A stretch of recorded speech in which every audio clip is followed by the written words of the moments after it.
Late Night Health continues. I'm Mark Alyn along with the insane Daryl Wayne. Join us at latenighthealth.com. That's latenighthealth.com. Lots of things going on over there, and our guests are over there. Our current guest, Dr. G. Scott Morris, will have his pretty picture up on there and a copy of his book cover so you can see. The book, by the way, is called Care, How People of Faith Can Respond to Our Broken Healthcare System. You are a minister and a doctor, and to make care work, to make the book work, do we have to be of any particular faith, or is it anybody who believes in a higher power? Yeah, I mean, no, I happen to be a United Methodist minister, but the fact of the matter is that every faith tradition has an obligation to care for our bodies and to care for the poor when they're sick. So this is definitely not linked to just one point of view. Our healthcare is broken. I recently did a study on a generic pain med, generic, and without insurance, it was $399. With insurance, it was $198. This is a drug that costs about 5 cents a pill. I find it reprehensible. Yeah, so I actually, in my book, have a whole chapter on that very thing and really focus on a drug called colchicine, which was actually used by the Egyptians. And yet Ben Franklin used it regularly to treat his gout. And yet, 10 or 15 years ago now, a drug company realized there had never been any double-blind control studies on this drug. They did them, and then the FDA gave them approval, and we went from a drug that literally used to cost 2 cents a pill to now costing $20 a pill, a drug that the Egyptians used. Whoa, so it was a supplement, a natural... No, it's a very effective treatment. If you ever, hopefully you never have gout, but it's a terribly painful thing. Right. This is a miracle drug. I mean, when I first began practicing in the 1980s, if somebody had gout, I would give them this drug. By 5 hours after I gave it to them, they would be totally pain-free. But it's a drug? It's an actual drug, not... It's an actual drug called colchicine. Gotcha. But I mean, there are many examples of that. If you follow the issue of insulin, insulin was actually created in a way that was so life-altering, so sustaining that the people who effectively invented insulin refused to have a patent. They believed it should never be a drug not available to everybody, including the poor. That they limited its cost to $1 a bottle. And now if you've followed this, insulin can be $300 or even $400 a bottle, which makes it completely out of reach for poor people. Growing up, I took 2 polio vaccines. I took the Salk and I took the Sabin. One was a shot, an injection. The other was a sugar cube. And neither of those pioneering doctors patented their polio vaccines because they wanted everybody to be able to afford it. I wonder why Pfizer, Moderna, and J&J didn't do the same thing with COVID. Come on, you guys, get off your butts. All right. When I get my insurance bill at the end of the month, and I'm basically in good health. I may not look it, but I am. And I may take the Lord's name in vain. I try not to. When I see that bill, because it's broken. I mean, I had a test in August. It was just a test a baseline test. It was like $2,000. It just boggled my mind. It took 15 minutes. What's up with that? What do you think about that? Look, the problem is that 1/6 of the American economy is directly related to healthcare. 1/3 is indirectly related.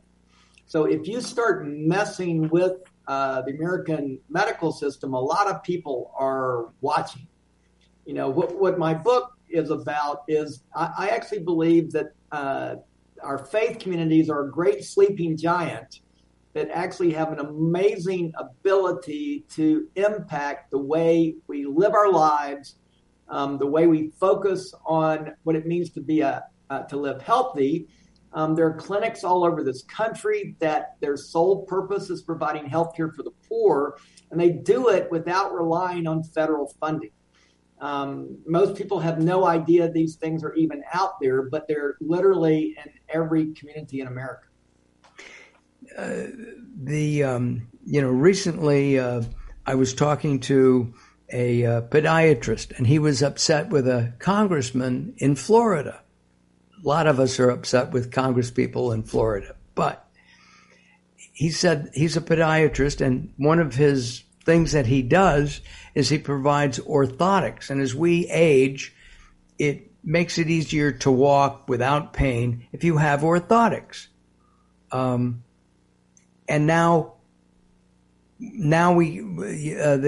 Medicare doesn't provide that for seniors, and many seniors cannot afford $500, $600, $700 for a pair of orthotics. And I have to stop and say that I think that's a ridiculous price anyway, too. $500 for, you can go to a shoe store and get them for $50.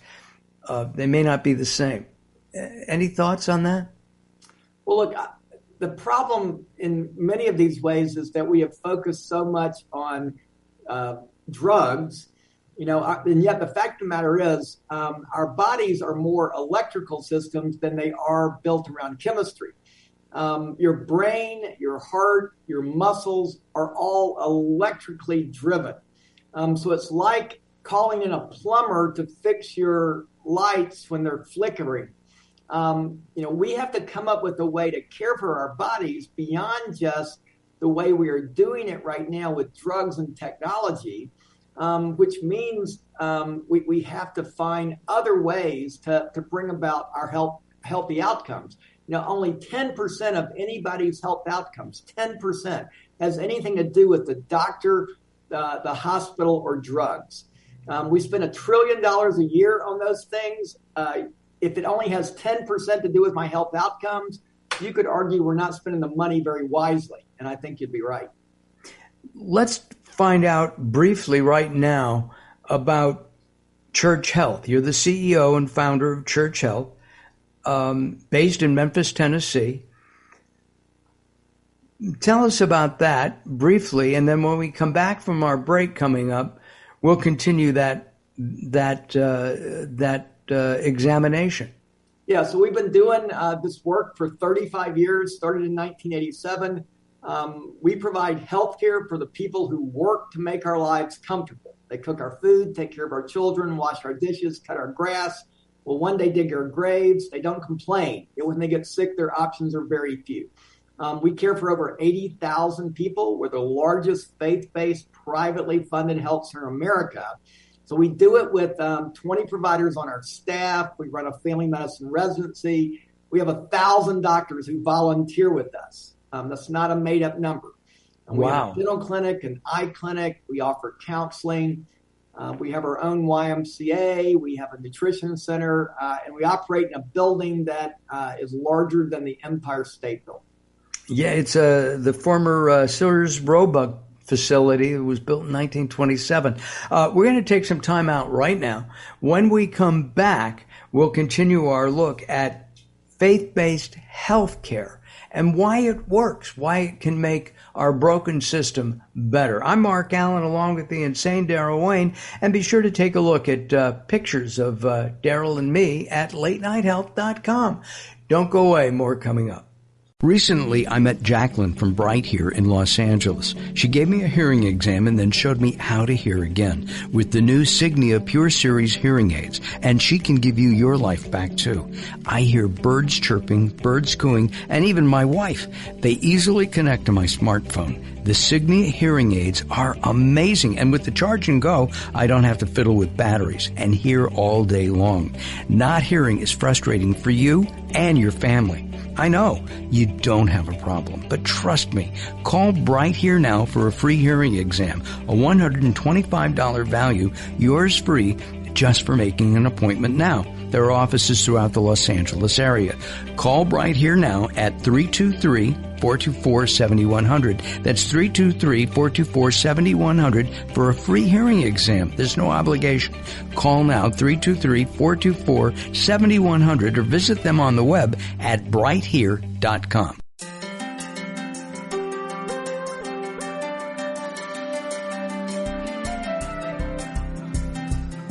Late Night Health is proud of our partnership with the EBC, the Evolutionary Business Council.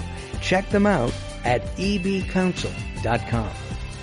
You're listening to Late Night Health with Mark Alyn. The show continues in a moment.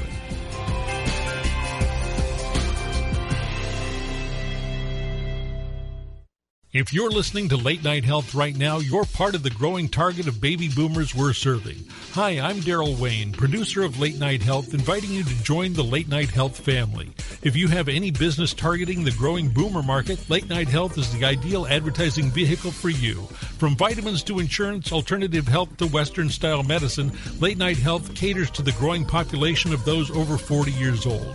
This vibrant demographic has expendable income to fight aging, purchase travel, take care of aging parents, or just have fun.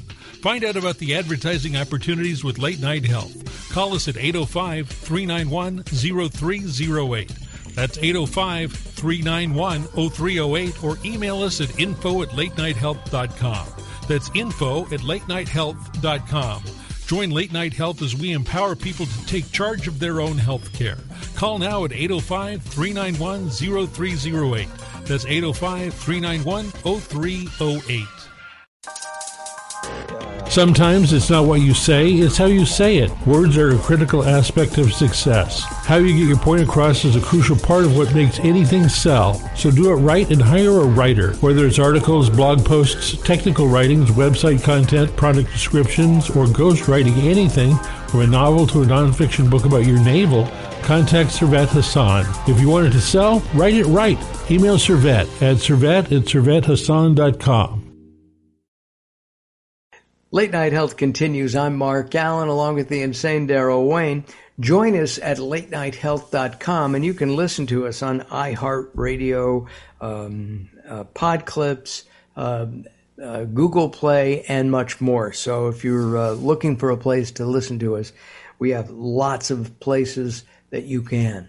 We're talking with Dr. G. Scott Morris. He's a doctor. He's also a reverend, and he has created something that he calls Church Health in Memphis, Tennessee. You service 80,000 patients a year? Yeah, so this is, people don't realize how many people are out there who fall through the crack. The Affordable Care Act was intended to try to expand our Medicaid programs, but in the wisdom of the Supreme Court, they let that to be decided state by state. So in 11 states, Tennessee, Mississippi, where we are, being states that have chosen not to expand Medicaid, which means you work in a low-wage job, you get sick, you are on your own. You're SOL. Yes. Right.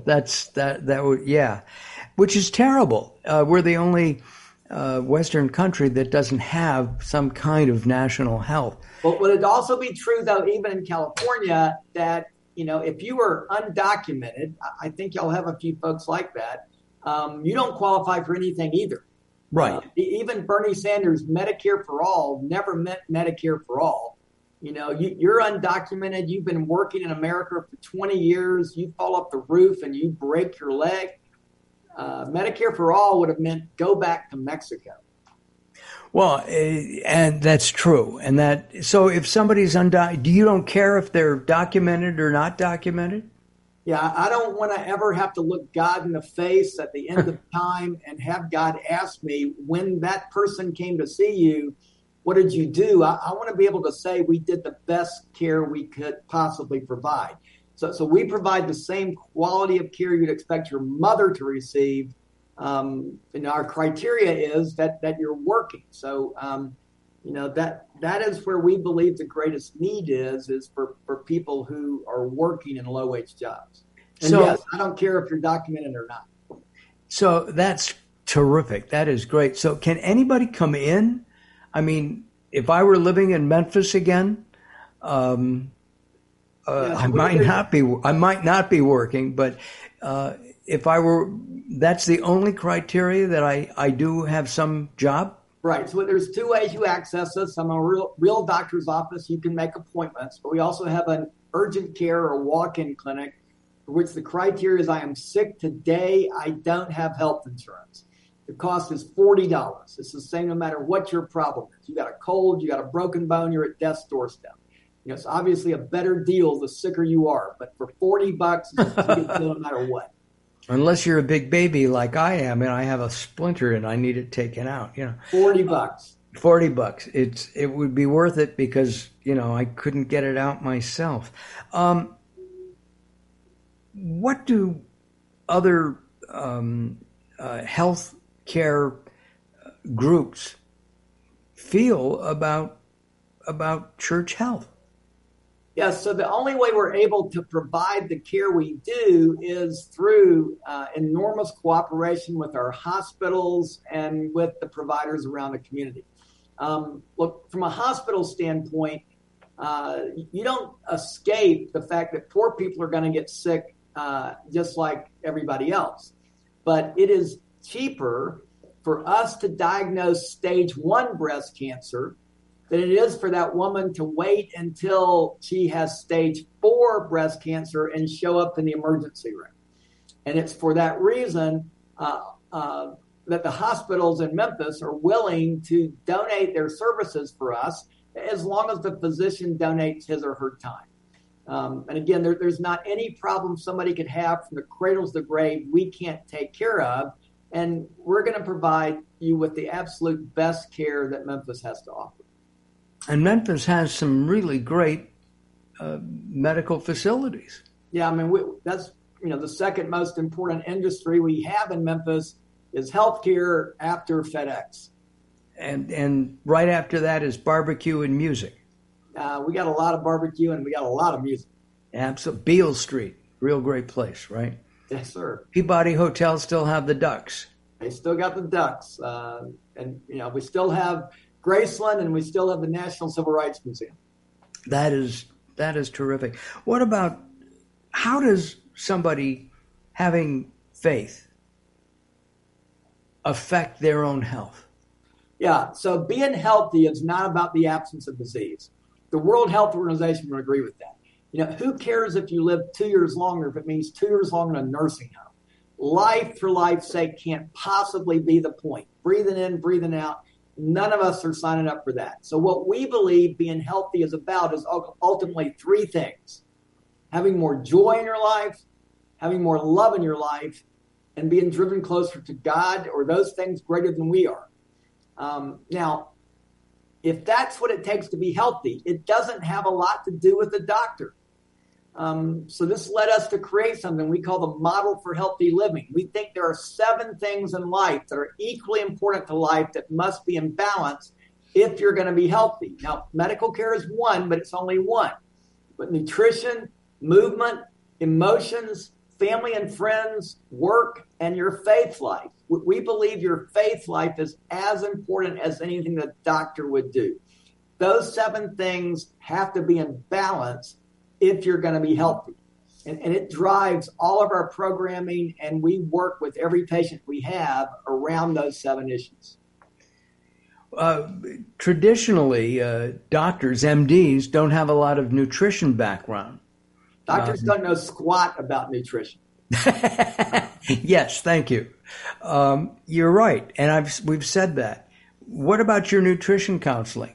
Right. So we have a nutrition center that does three things. Number one, we train young doctors around these issues of food, culinary medicine. Food is medicine. So we bring medical students, residents across the board, but also nurses and dentists to try to engage them around how to talk to patients about food.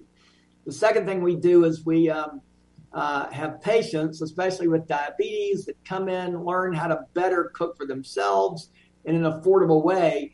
And the last thing, we bring in people from the community who will come in and in a 2-hour period, cook enough meals for us to serve 200 patients so that when they leave our clinic, they leave with food for their family and themselves, an introduction to our dietitians, along with the pills they're given that probably aren't going to work. I love it. Listen, this is terrific stuff. When I spoke to Kim about it, I was a little leery, to be honest. But I know that over the years we've talked about spirituality or faith in a higher being, and it seems that and it's not 100%, but if you have faith, you can be healthier, at least. But we're not talking about praying over people and getting people to believe the way Scott believes.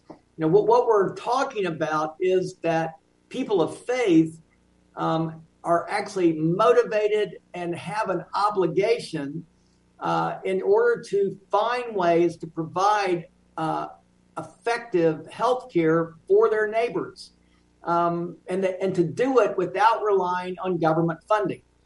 That is what this work is about, and there are people flying under the radar all over this country that have been doing this work for years, and yet nobody knows what's going on. And that's what the book is about. It centers on things that happen in Memphis, but we talk about clinics all over the country, even in California, doing this work. Even in California? Come on now. The book is great. How people of faith can respond to our broken healthcare system. We've talked about our broken healthcare system ad infinitum here at Late Night Health. The book is called Care, and it's by G. Scott Morris, with the foreword by Jim Wallace. Doctor, I encourage you to come back to the show in a couple months, and we'll find out what you're doing in Memphis. I'd like you to hold on a second. I want to talk to you off the air. Daryl, hey, thanks for everything you did today. My pleasure. And thank you for watching and listening at home. If you, join us at latenighthealth.com. Have a good week, everybody. Have a great week. Most importantly, have a healthy week. We'll see you later. See you next time. Bye-bye for now.